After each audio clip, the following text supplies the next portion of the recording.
సుమన్ టీవీలో మీ business promotions కోసం ఈ కింది నెంబర్ను సంప్రదించగలరు.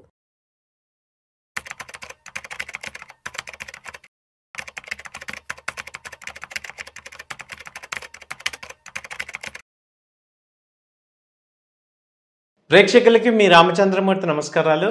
ఇవాళ ఈ వీడియోలో మనం నిఫ్టీ, బ్యాంక్ నిఫ్టీ, సెన్సెక్స్ ఈ వారం ఎలా ఉన్నాయి, అలాగే రాబోయే రోజులు ఎలా ఉంటుంది అనేది తెలుసుకుందాం.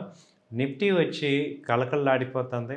సో దాదాపు 1 వీక్ నుంచి కూడా మంచి మార్కెట్స్లో మంచి పాజిటివ్నెస్ వచ్చింది. సో ప్రజెంట్ 25,750 ఆ రేంజ్లో ఉంది. సో ఇది లాస్ట్ 1 వీక్ నుంచి కూడా మంచి ర్యాలీ అయితే నమోదు చేసింది. ఎప్పుడైతే ట్రంప్ గారు మోడీతో మాట్లాడారో అప్పటి నుంచి కూడా ర్యాలీ స్టార్ట్ అయింది. సో ప్రజెంట్ లాస్ట్ వీక్ మనం చూసుకుంటే లాస్ట్ 8వ తారీఖు, నవంబర్ 8వ తారీఖు 25,000 దగ్గర ఉంది. అలాగే లాస్ట్ టైము ఈ నెల 6వ తారీఖు బేసిక్గా 25,000 నిఫ్టీ బ్రేక్అవుట్ అయింది. అక్కడి నుంచి కూడా వెనక్కి తగ్గలేదు. సో 6వ తారీఖు నుంచి మంచి ర్యాలీ అయితే నమోదైంది. అలాగే అన్ని స్టాక్స్ అన్నీ కూడా కంపెనీ యొక్క పర్ఫార్మెన్స్లు బాగున్నాయి. క్వార్టర్లీ రిజల్ట్స్ బాగున్నాయి కాబట్టి దాని యొక్క తగ్గట్టుగా ఇప్పుడు మార్కెట్ కూడా, ఈక్విటీ మార్కెట్స్ కూడా పెరుగుతున్నాయి. సో అయితే ఒకసారి మనం చూసుకుంటే ఈ నెల ఈ లాస్ట్ వీక్ ఎలా ఉంది మార్కెట్ అంటే, ఇవాళ 9వ తారీఖు వచ్చి నిఫ్టీ 25,260 దగ్గర క్లోజ్ అయింది. అలాగే 10వ తారీఖు తీసుకుంటే 25,410 దాకా వచ్చింది. ఆ తర్వాత 13వ తారీఖు క్లోజింగ్ చూసుకుంటే 25,300 దగ్గర క్లోజ్ అయింది. తర్వాత 14వ తారీఖు కూడా మైనస్లో క్లోజ్ అయింది, 25,200. ఆ తర్వాత 15వ తారీఖు మార్కెట్లో 25,400 దగ్గర అరౌండ్ క్లోజ్ అయింది. అక్కడి నుంచి 16వ తారీఖు వచ్చి బాగా మార్కెట్లో బాగా ర్యాలీ వచ్చింది. 25,650 ఆ రేంజ్లో క్లోజ్ అయింది. అలాగే ఇవాళ శుక్రవారం 17వ తారీఖు ఇప్పుడు 25,800 దగ్గర ఉంది. సో మార్కెట్స్ లాస్ట్ గత 6 రోజుల్లోనే 800 పాయింట్లు పెరిగినాయి. అలాగే సెన్సెక్స్ తీసుకుంటే ఇప్పుడు ప్రజెంట్ 80 సెన్సెక్స్ వచ్చి 84,000 దగ్గర ఉంది. సో దాదాపు 82,000 నుంచి కూడా మంచి ర్యాలీ అయితే నమోదు చేసింది. బ్యాంక్ నిఫ్టీ అయితే చాలా ఇండెక్స్లో ఇప్పుడు స్ట్రాంగ్ ర్యాలీ వచ్చి బ్యాంక్ నిఫ్టీ అని చెప్పుకోవాలి. ఇది అంతకుముందు లో లెవెల్ వచ్చి ఈ నెల 1వ తారీఖు 55,000 దగ్గర ఉన్నది. ఇవాళ 57,800 దాకా వచ్చింది. దాదాపు 3,000 పాయింట్లు పెరిగింది. సో బ్యాంకింగ్ స్టాక్స్లో బాగా వాల్యూ పెరిగినాయి. అలాగే యాక్సిస్ బ్యాంకు, కోటక్ బ్యాంకు మేజర్గా, అలాగే ఎస్బీఐ, స్టేట్ బ్యాంకు బాగా పెరగడం జరిగింది. సో వీటి వల్ల బ్యాంకింగ్ స్టాక్స్ చాలా బాగా పెరుగుతున్నాయి.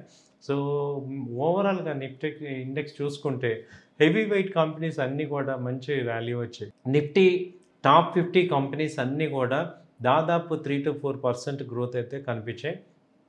అలాగే సాఫ్ట్వేర్ దిగ్గజ సంస్థలు టీసీఎస్, ఇన్ఫోసిస్ కొంత ఆశించినంత లాభాల్లో జరగలేదు.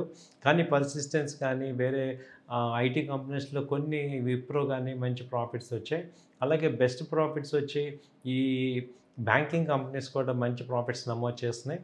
అలాగే మోటార్ కంపెనీస్, ఆటోమొబైల్ కంపెనీస్ అన్నీ కూడా మంచి సేల్స్ గ్రోత్ వచ్చాయి. కాబట్టి మార్కెట్లో ఇవన్నీ కూడా మంచి ర్యాలీ అయినాయి. జిఎస్టీ తగ్గించడం అనేది మేజర్గా మార్కెట్కి పాజిటివ్ అయింది. సో ఇవన్నీ కూడా చూసుకుంటే మార్కెట్లో నెక్స్ట్ వీక్ అలాగే గ్రో అయ్యే ఛాన్సెస్ కనపడుతున్నాయి. మంచి ర్యాలీ అయితే వచ్చింది. అంతకుముందు ఆల్ టైమ్ హై వచ్చి 26,800 ఆ రేంజ్ కూడా వచ్చే ఛాన్సెస్ కూడా కనపడుతున్నాయి. అంటే బ్యాంక్ నిఫ్టీ పరిస్థితి చూస్తుంటే అలాగే ఉంది. ట్రెండ్ అంతా కూడా పాజిటివ్గానే ఉండే అవకాశాలు కనపడుతున్నాయి. సో నిఫ్టీ టాప్ 50 కంపెనీస్ మనం చూస్తే అదానీ ఎంటర్టైన్మెంట్ అయితే 25,000, 2,500లో ఉంది. అది దాదాపు 5% గ్రోత్ నమోదు చేసింది. అలాగే ఏషియన్ పెయింట్స్ వచ్చి మంచి గ్రోత్ వచ్చింది. దాదాపు 2,300 నుంచి ఇప్పుడు దాదాపు 5% ఏషియన్ పెయింట్ గెయిన్ అయింది. అంతకుముందు టోటల్ 10% గెయిన్ వచ్చింది.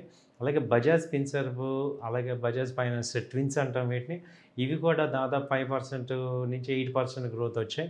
అలాగే మళ్ళీ భారత్ ఎయిర్టెల్ చూసుకుంటే దాదాపు 900 నుంచి 1,000 ఒక 5% గ్రోత్ కనపడింది.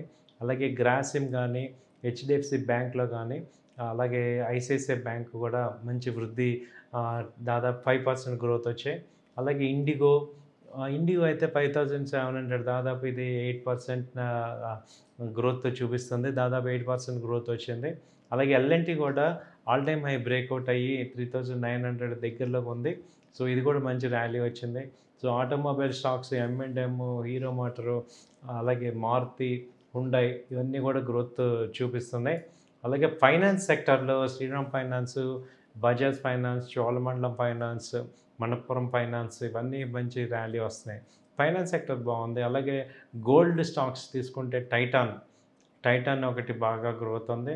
అలాగే నెక్స్ట్ తీసుకుంటే ఇప్పుడు సిమెంట్ సెక్టర్స్లో అల్ట్రాటెక్ కానీ, ఏసీసీ కానీ, దాల్మియా కానీ ఇవన్నీ కూడా గ్రోత్ వచ్చే అవకాశాలు కనపడుతున్నాయి. సో ఇవంటి మంచి గ్రోత్ అయితే నమోదు చేస్తున్నాయి. ఈ కంపెనీలు అన్నీ కూడా మంచి గ్రోత్ అయితే కనపడుతున్నాయి. థ్యాంక్ యూ అండి. నమస్తే.